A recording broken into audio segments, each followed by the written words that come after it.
type out, have a card, have it handy, and get really good at knowing in the top of your head 5 high yielding questions that will lead you to the point of being able to say, I think I have something that could help you with that. So whether you're talking finances and you kind of get into the conversation about, what have they done for financial planning? What is their top concern with their finances?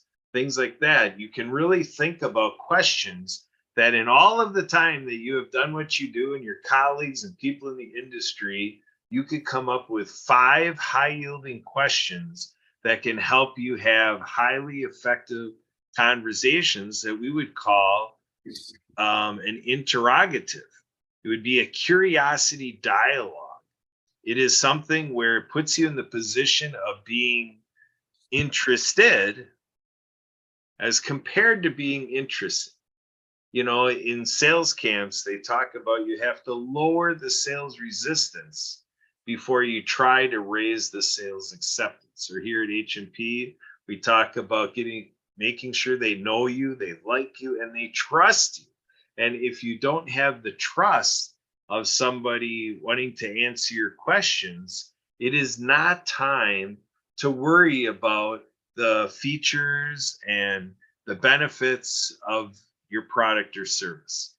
It is the time to just have great conversation, to show them how much you care, because they don't care what you know until they know that you care, right? So to help you do that, the tip is develop 5 high yielding questions. Think who, what, where, when, why, how, and think of the questions that'll be natural for you and not a script. Just be prepared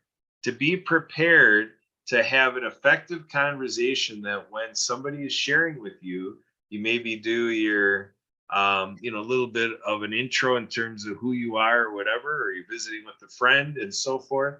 And to have these questions that if there's a segue that you're thinking you might be able to help them, put that on pause, park that, and then ask them your questions in terms of when was the last time that they, changed their will, or depends on what you're all doing.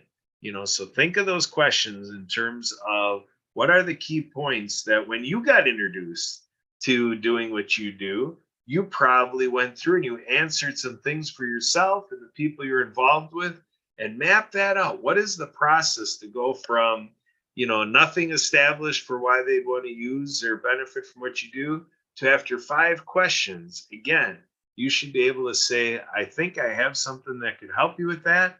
And if they don't respond back, curious about how you're going to help them, that's your cue to just go back to being that great person you are, go back to small talk, and just get back to developing the relationship, because it's all about right people, right place, right time. And these 5 high-yielding questions, when you put them together, and you can always refine them ongoing, but give 5 questions down, practice using them, and you may just use 1, 2, or 3 of them. But always have these 5 questions to refer back to help you have great conversations that make people want to do business with you. That's my Tuesday tip of the week. Back to you.